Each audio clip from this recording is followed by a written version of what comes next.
بسم اللہ الرحمن الرحیم۔ علم تسخیر۔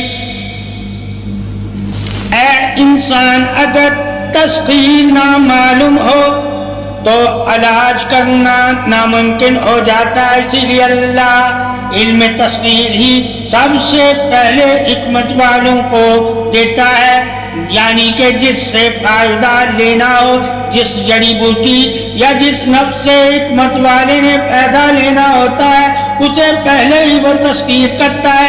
تسخیر یعنی کہ اپنی مرضی سے چلانا اور اپنی حکمت دانائی کے ذریعے اس سے کام لینا، اور کام بھی وہ نفس حکم کے تابع ہو کر کرتا ہے۔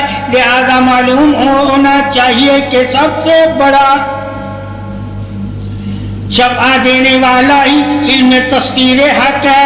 اے انسان، اگر اللہ کا بندہ بن کر تو نے شفا پانی ہے تو اس کا بھی تجھے پتہ ہونا چاہیے۔ اگر جڑی بوٹیوں سے تو نے شفا پانی ہے تو اس کا بھی تجھے بتا دیا گیا ہے۔ اگر اللہ کا بندہ بن کر تو نے شفا پانی ہے تو اس کا بھی تجھے بتا دیا گیا ہے۔ اگر جڑی بوٹیوں سے تو نے شفا پانی ہے تو اس کا بھی تجھے بتا دیا گیا ہے، یعنی اللہ کی شان عطا علم حق ہی تو تجھے تمام خبریں دیتا ہے، مرض کی بھی اور شفا کی بھی، ادب کی بھی، وفا کی بھی۔ کس طرح تو شفا پاتا ہے مرض سے، یہ تجھ پر منحصر ہے۔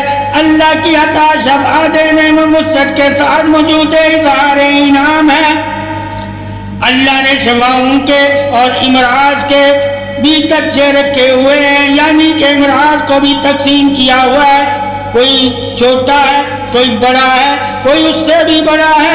اسی طرح شفاؤں کو بھی تقسیم کیا ہوا ہے، کوئی ایک مرض کے لیے جڑی بوٹی کام کرتی ہے، کوئی 5 مرض کے لیے جڑی بوٹی کام کرتی ہے، کوئی 15 مرض کے لیے جڑی بوٹی کام کرتی ہے، کوئی 25 مرض پر جڑی بوٹی کام کرتی ہے، کوئی تمام امراض کے لیے جڑی بوٹی کام کرتی ہے، اور کوئی شفا ہر مرض میں دیتی ہے سوائے موت کے۔ اے بندے، اللہ کی تعریف ہی تو عطا نفس ہے، اور جس نفس کو اللہ نے اپنی تعریف سے کوئی قدر والی دولت عطا کی ہوگی تو اس نفس کی مومن قدر کرے گا۔ جس کو اللہ نے ہی قدر نہ دی ہو، مومن اس کی قدر نہیں کرتا۔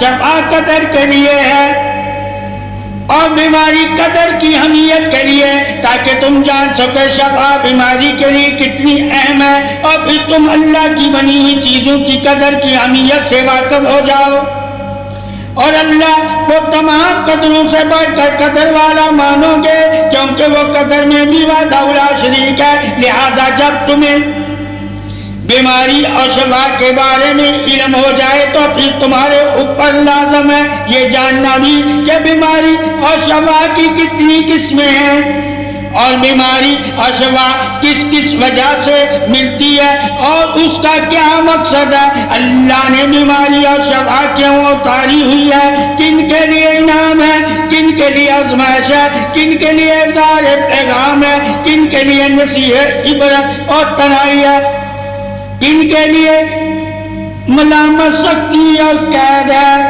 کن کے لیے سے سہارا اور اللہ کی طرف سے بلاوا ہے، کن کے لیے نفس کی خصلت ہے، کن کے لیے ابھی کا اظہار ہے۔ لہذا بیماری اور شفا دونوں میں خوبیوں اور خامیوں سے واقع ہونا بھی لازم ہے۔